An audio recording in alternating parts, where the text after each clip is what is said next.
Glória a Deus, aleluia. Amém, queridos. Abra a sua Bíblia, primeira carta de Paulo aos Coríntios. Eu quero compartilhar algo com os irmãos. Não é nenhum estudo bíblico, nem um sermão. Não sei, às vezes a gente empolga, né? Mas o propósito do meu coração é que possamos, nesta noite, entender um pouco mais sobre a ceia do Senhor do ponto de vista da revelação bíblica, os seus valores, segundo o apóstolo Paulo nos ensina.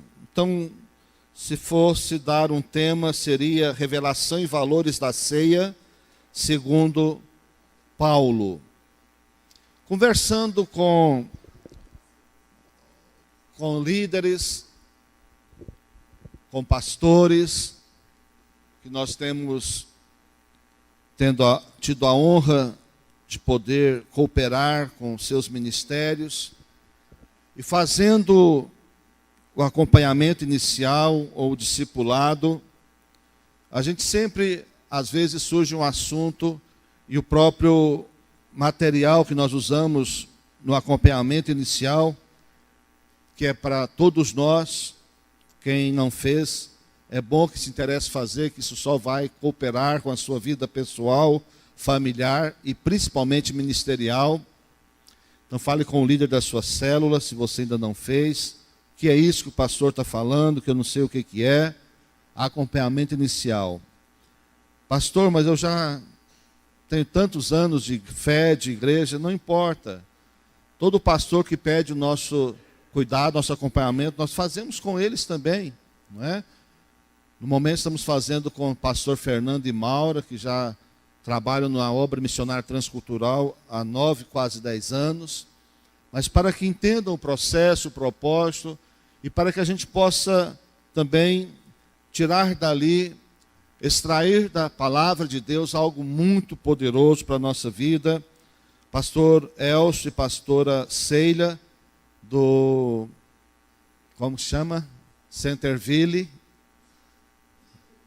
Pessoas que fizeram seminário de teologia, mas estão com o coração muito aberto, querendo mais de Deus.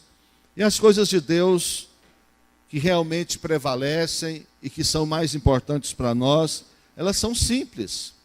Elas são mesmo simples. Quando nós começamos a inventar muito ou querer buscar coisas que às vezes são novidades, nós nos confundimos e às vezes até arrumamos alguma confusão.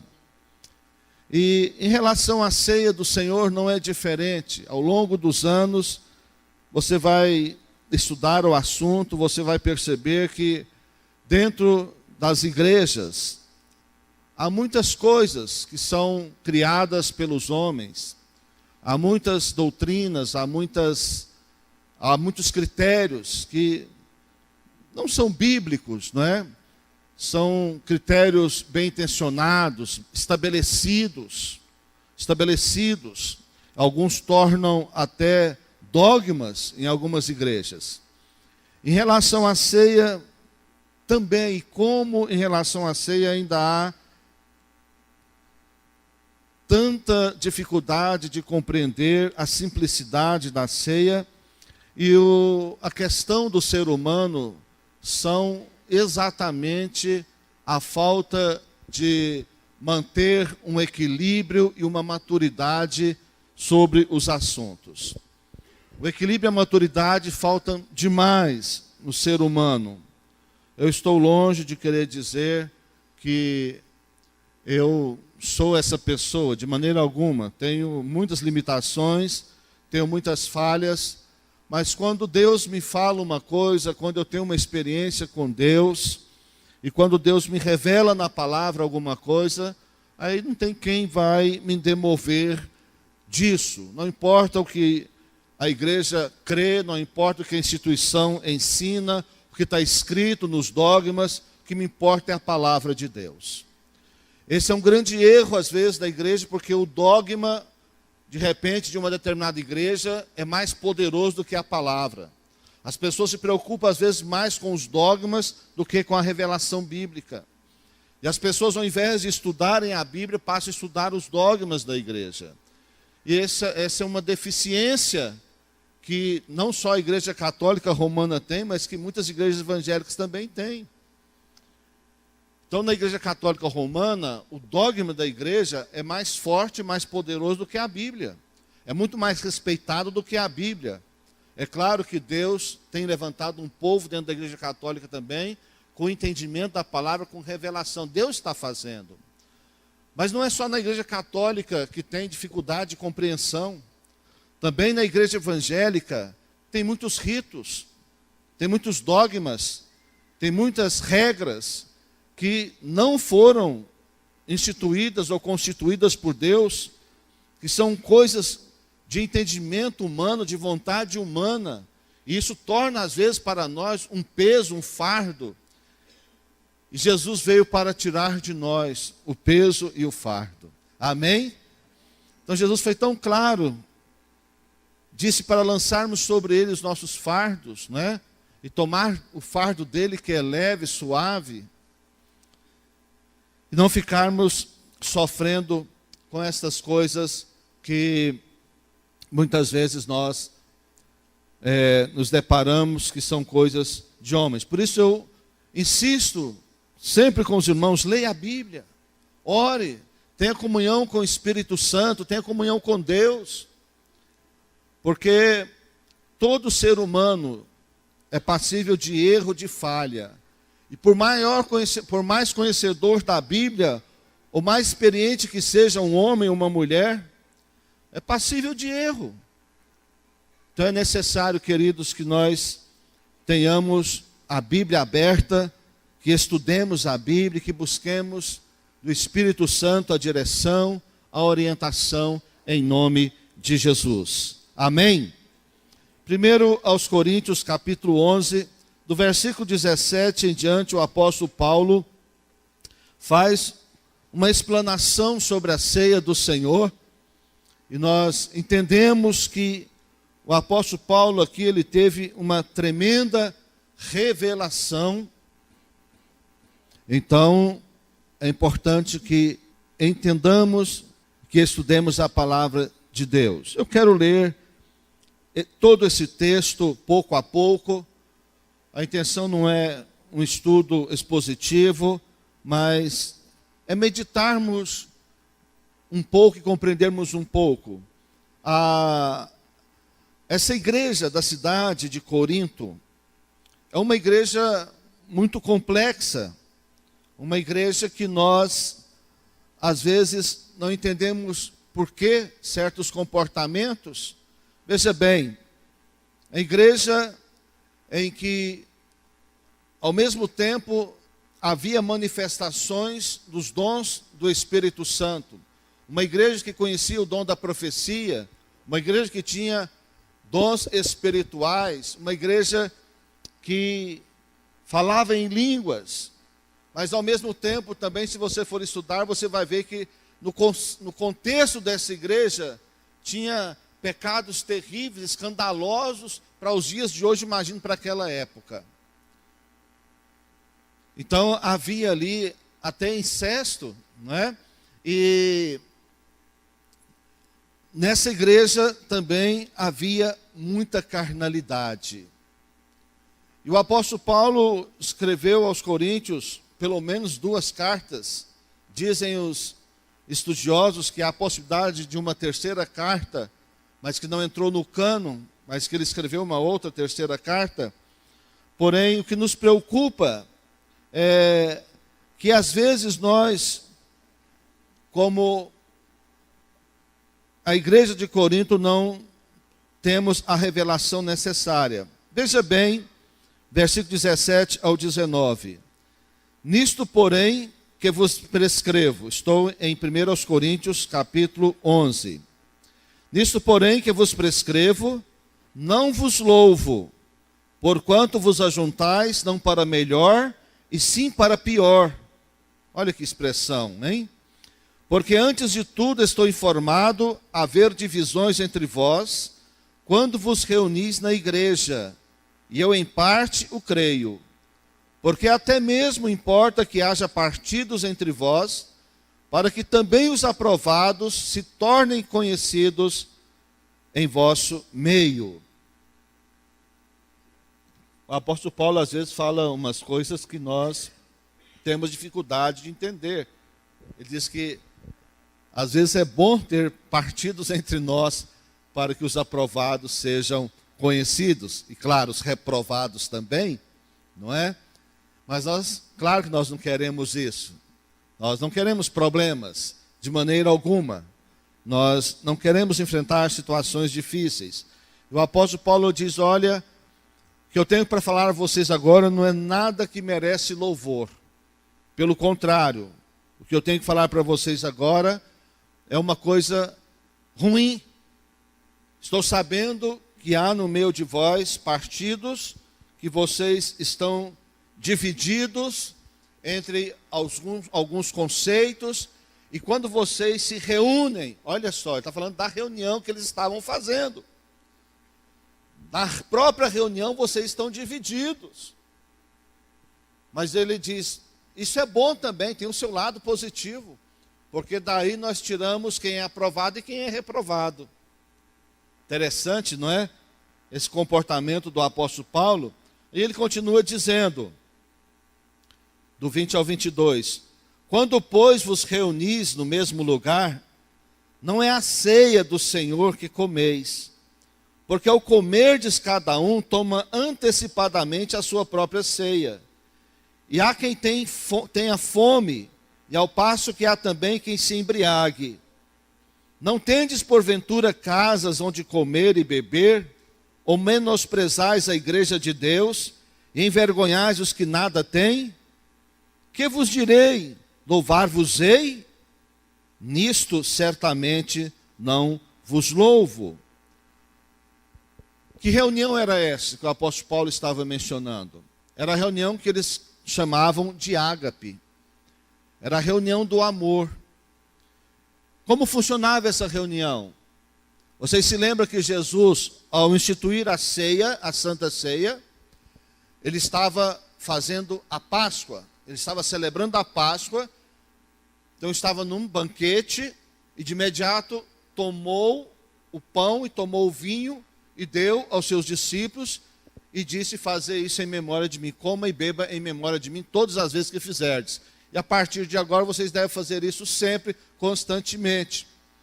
E a igreja de Corinto, ela estava dando sequência a esse processo.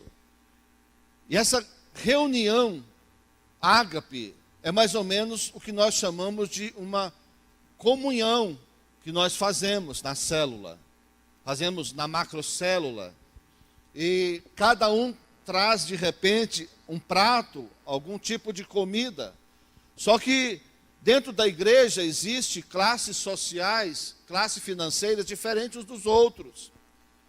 Então o que estava acontecendo na igreja de Corinto? Aqueles que eram mais abastados traziam muito vinho, certamente vinho de melhor qualidade, e muita comida boa. Mas havia pessoas ali que não tinham o que trazer, ou quando trazia algo muito simples.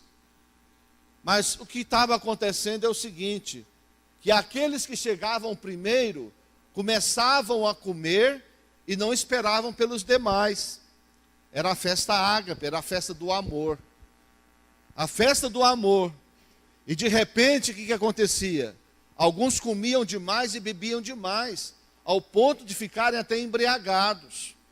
Era a reunião da comunhão, a reunião do amor. A ágape era a reunião do amor, que eles praticavam constantemente.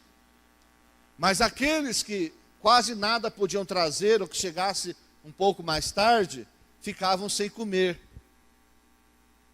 Então isso é muito sério, não é? Porque ao invés de ter amor, de ter solidariedade, de ter dedicação ao outro, de pensar no outro, de servir o outro, de guardar o outro, sempre há aqueles mais gulosos que estão desesperados para comer, não é?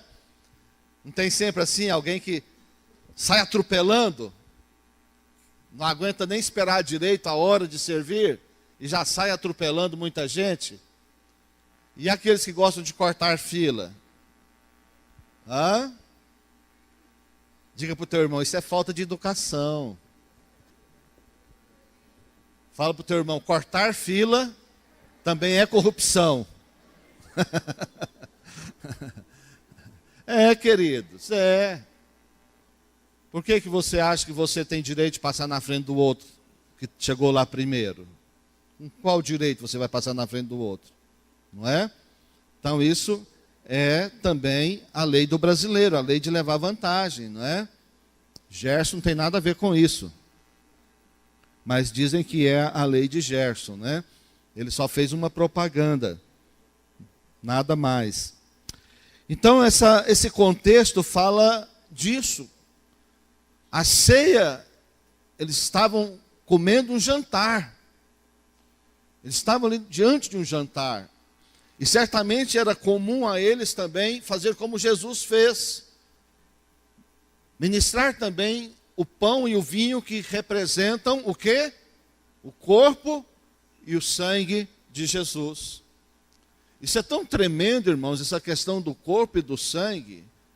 Por quê? Que tem que ser o vinho e o pão. Não dá para fazer só com um. Não tem a ceia só com o pão e não tem a ceia só com o vinho. Precisa das duas coisas. Por quê? Porque o corpo sem o sangue é morto. Precisa do sangue. Não tem como tirar o sangue do corpo. O corpo precisa do sangue e o sangue só tem vida fluindo no corpo. Isso é sério, né? Isso é tremendo. Mas o apóstolo Paulo, no versículo 23 ao 26, ele faz uma explanação muito interessante. Ele diz, porque eu recebi do Senhor o que também vos entreguei, que o Senhor Jesus, na noite em que foi traído, tomou o pão. E tendo dado graças, o partiu e disse, isto é o meu corpo que é dado por vós, fazei isto em memória de mim. Por semelhante modo, depois de haver ceado, tomou também o cálice, dizendo, este cálice é a nova aliança no meu sangue. Fazei isso todas as vezes que o beberdes em memória de mim. 26. Porque todas as vezes que comerdes este pão e beberdes o cálice, anunciais a morte do Senhor até que ele venha. Falar a verdade, na Bíblia não tem a palavra Santa Ceia. Tradicionalmente nós chamamos de Santa Ceia ou de Ceia do Senhor. Inclusive tem o quadro pintado, né? A última ceia, ou aliás, a primeira ceia, a primeira Santa Ceia de Jesus. Mas na Bíblia não tem esse nome Santa Ceia. Mas nós declaramos ela santa por causa do propósito, porque separamos. Mas cria-se às vezes alguns dogmas em cima disso. Por exemplo, é cultura de muitas igrejas que se sobrar o pão ou se sobrar o vinho, depois que passar ali, ninguém pode comer. Não pode levar para casa, não pode fazer nada. Alguns dizem que tem que enterrar e outros dizem que tem que queimar. Agora, onde está isso na Bíblia? Criaram isso, as igrejas foram criando coisas. Isso se torna, então, muito mais forte para as pessoas do que a palavra de Deus. Eu me lembro de Jesus dizendo, errais por não conhecer as Escrituras nem o poder de Deus. Conhece os dogmas da igreja, mas não conhece a palavra de Deus. Conhece as leis da igreja, mas não conhece a Bíblia. Preocupa-se com os dogmas, mas não se preocupa com a Bíblia. Por isso, por muitos anos, a igreja romana proibiu o povo de ler a Bíblia. Mas, graças a Deus, o povo tem se despertado. Agora, o que acontece é que muitos no nosso meio não leem a Bíblia. E ficam com a tradição que recebeu, uma cultura que recebeu, e isso faz muito mal e prejudica as pessoas de serem livres. O apóstolo Paulo, você sabe que ele não está entre os 12 discípulos de Jesus, os 12 apóstolos. Paulo se converteu depois que Jesus morreu, ressuscitou e foi para o céu. Então Paulo não fez parte daquele grupo, ele não participou daquela mesa, ele não participou daquela Páscoa nem daquela ceia. Ele não estava ali, quem estava ali era Judas. Quem estava ali era Pedro, Judas que o traiu, Pedro que o negou, não é? Tomé que duvidou. Esses estavam ali, Jesus os serviu, como serviu a João, que inclinava sua cabeça no seu peito, como estavam os demais, todos os demais. Jesus serviu a todos eles. Interessante isso, você não acha? Mas Paulo não fazia parte dessa equipe, Paulo se converteu depois, se tornou um homem extremamente importante dentro do conceito bíblico, e escreveu 13 cartas que são importantíssimas para nós, graças a Deus. E ele fala: eu recebi do Senhor o que também vos entreguei. Então o apóstolo Paulo, ele recebe de Deus esta orientação, essa direção. Ele não recebeu naquele momento que os outros receberam da pessoa de Jesus. Jesus já estava na glória nesse tempo, mas o Senhor Jesus depois falou com ele e ensinou a ele sobre a ceia. E interessante,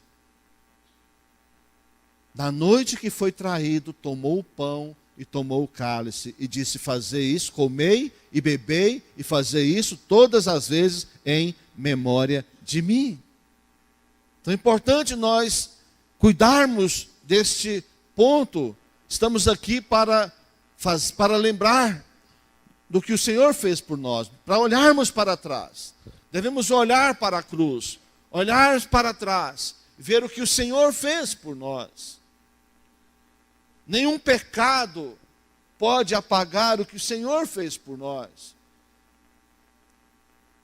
Tento elaborar melhor essa frase. Não podemos ceder a nenhuma outra situação, pecado ou desejo ou vontade que apague o que o Senhor fez por nós.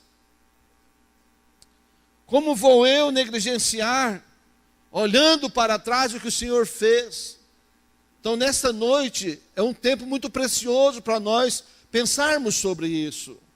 Então, vendo a necessidade dos irmãos, até de pastores, de entender algumas coisas sobre a ceia, dificuldade por causa da tradição, por causa dos dogmas criados por homem, eu vejo que nós precisamos de nos ater nesse ponto tão importante da ceia do Senhor, nessa noite que é a noite de nós comermos e bebermos juntos a ceia do Senhor. 24, e tendo dado graças, o partiu e disse: isto é o meu corpo que é dado por vós, fazei isto em memória de mim.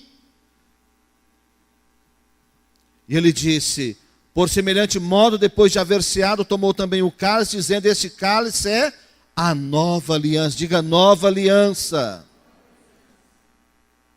Tomai e fazei isso em memória de mim.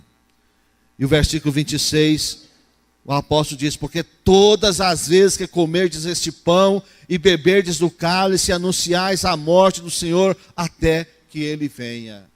Fazemos em memória do Senhor e devemos anunciar a morte do Senhor até que ele venha. Devemos falar da morte do Senhor, do propósito da morte do Senhor. Por que o Senhor morreu?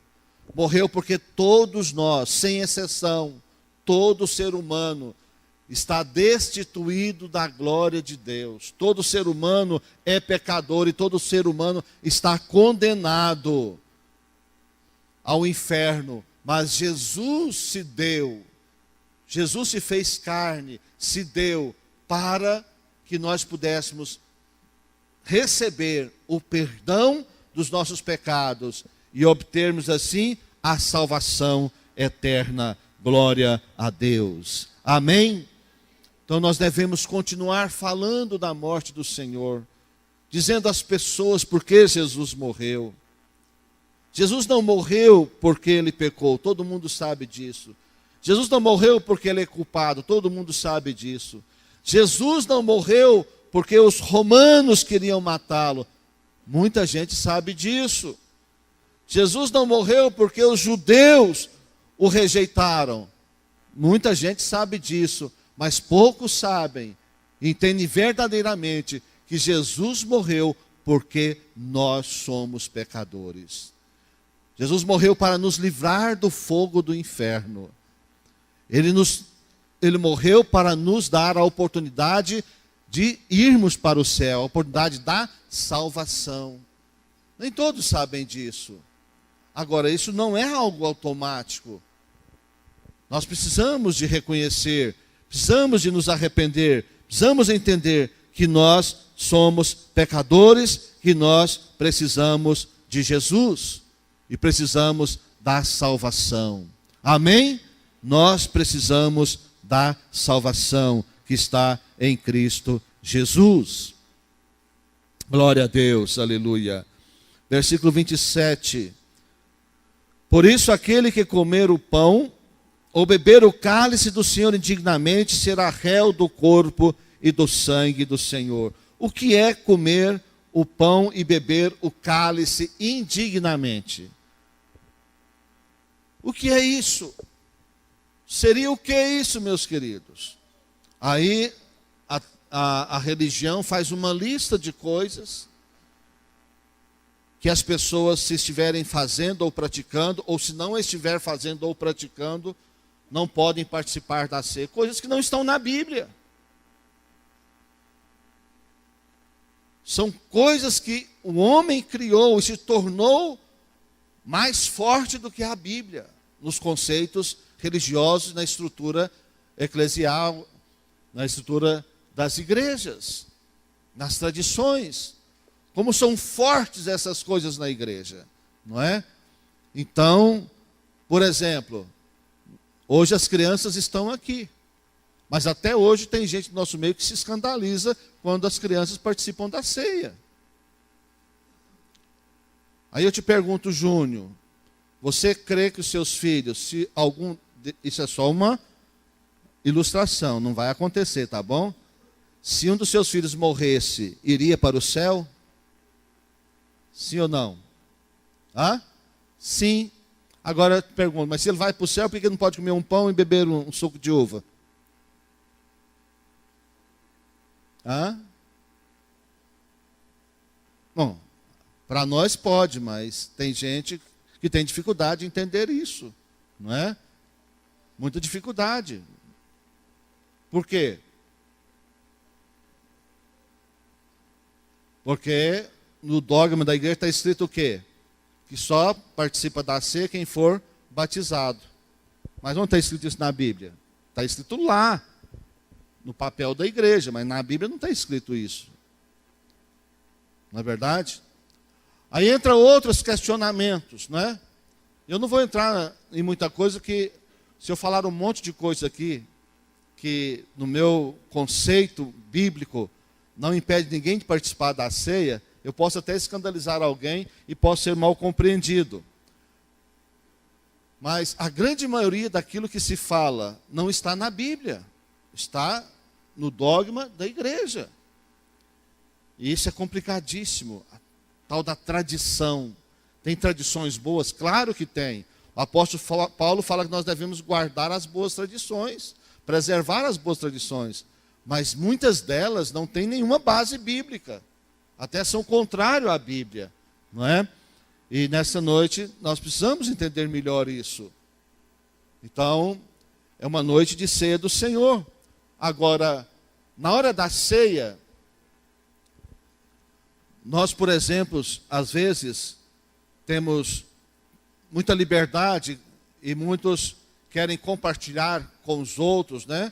Com a pessoa mais próxima, mais chegada, e às vezes sai andando logo, rápido, já pega o pão e já sai conversando e brincando e rindo, e às vezes perde também a seriedade da ceia. E as crianças correndo para um lado, para o outro. Eu quero que os pais peguem a criança e expliquem o que é a ceia. Se você não sabe explicar, vai até seu líder de célula. Se ele não souber explicar, vai até o seu supervisor. Se ele não souber explicar, vem aqui em cima. E eu vou explicar então, não é? Mas não vai comendo pão e bebendo suco de uva também, de qualquer forma, como se estivesse em alguma festinha qualquer por aí. É necessário recordar a morte de Cristo, é necessário meditar nisso, é necessário fazer com entendimento, com consciência. É necessário isso, queridos. É necessário isso, não é? Então é isso que a Bíblia diz. Examine-se, pois, o homem a si mesmo, e assim coma do pão e beba do cálice. Mas antes eu li o versículo que ninguém deve comer indignamente. Dentro do contexto, o que é indignamente? É isso que esse pessoal estava fazendo, gente. Na festa do ágape, indignamente, era eles comerem e não esperar os outros. Não demonstrar amor pelos outros. Entende isso? Se você tem a oportunidade de demonstrar amor e não demonstra, você é indigno de participar da ceia. Mas às vezes nós achamos que o indigno é aquele que está em adultério apenas. Que indigno é aquele que às vezes faz alguma outra coisa escandalosa. Mas não é isso que o contexto está falando. Para entendermos a palavra de Deus, nós precisamos de ver o contexto. O que está antes e o que está depois daquilo que nós lemos. Para não pegarmos textos isolados, não é? O contexto, Paulo não está falando, não é disso? É disso, da festa ágape.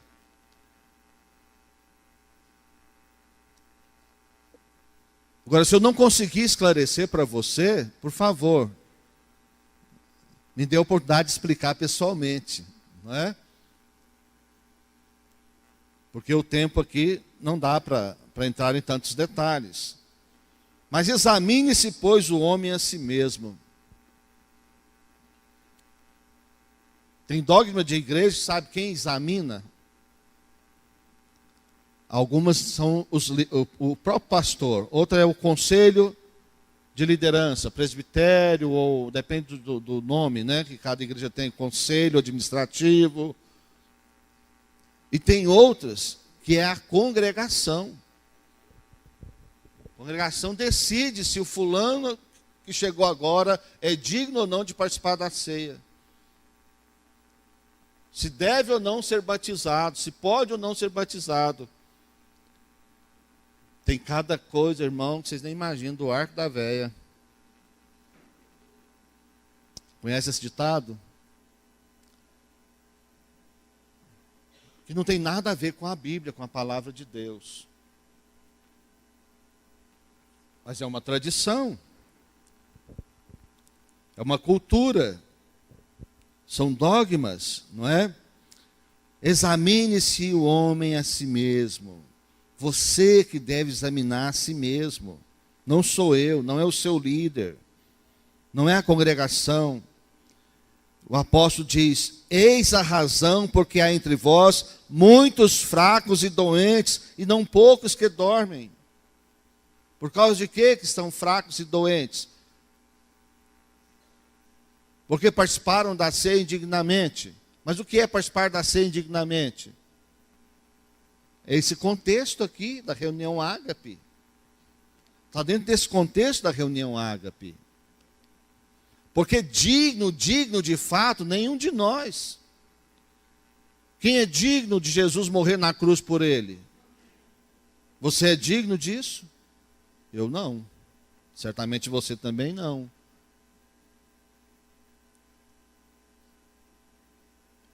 E versículo 31.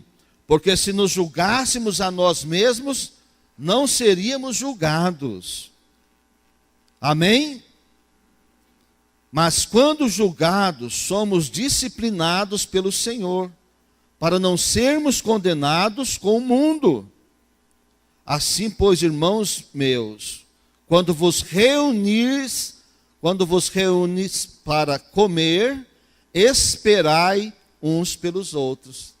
Fecha o contexto, está vendo? Esperai uns pelos outros, não sai louco quebrando tudo, não. Às vezes acontece no nosso meio, viu, queridos? Liberou para comer, tem gente que sai atropelando. Eu fico tão triste, sem graça com aquilo. E às vezes as pessoas amorosas, com carinho, me chama para entrar na frente, não é? Pastor, vem cá, vem na frente. Não vou não, irmão. Vou para a fila. E às vezes alguém com carinho vai lá e prepara um prato e traz, ainda estou à mesa, aí eu como, o que eu vou fazer? Não vou devolver, né? Aí nem tanto também.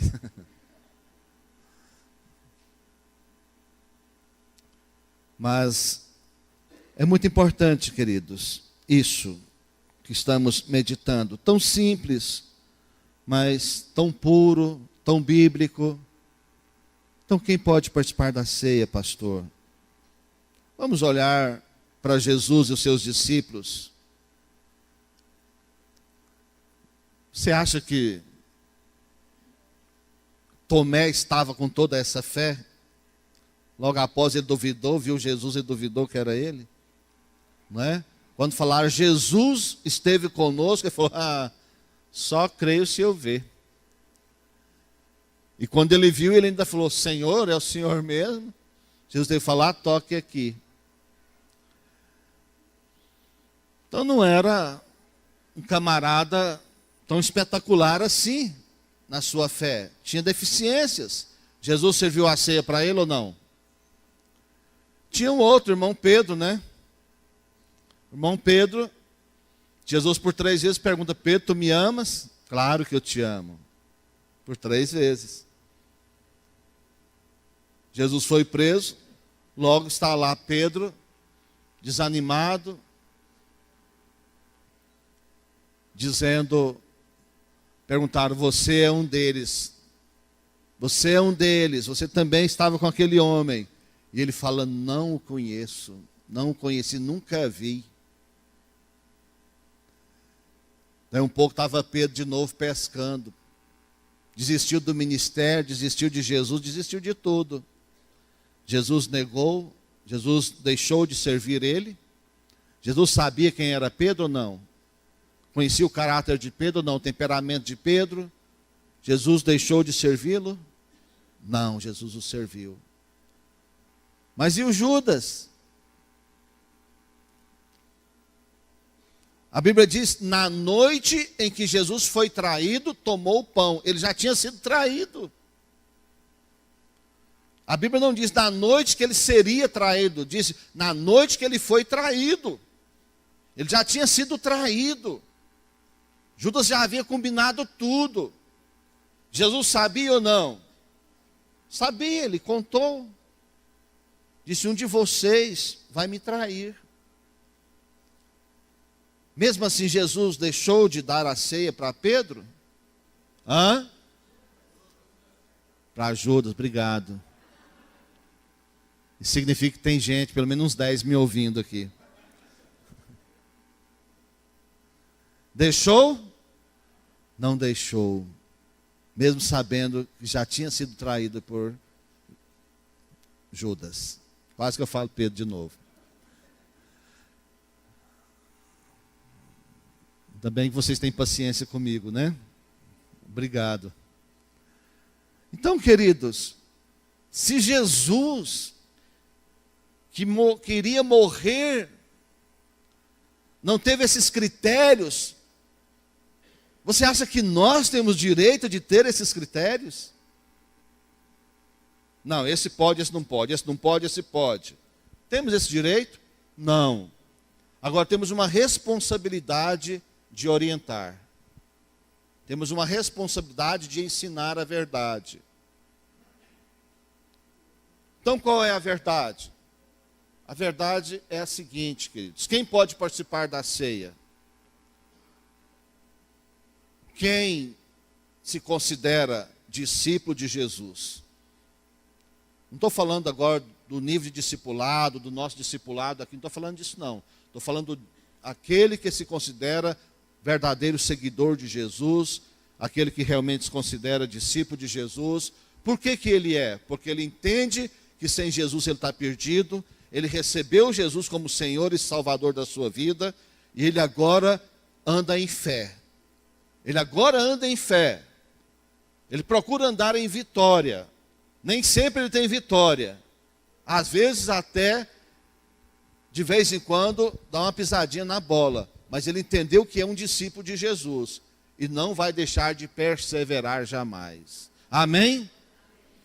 Então, o único critério que Jesus usou foi isso. Meus discípulos.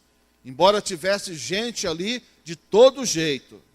Embora tivesse um Tomé, tivesse um Pedro, tivesse um Judas. Mas até então eram discípulos de Jesus.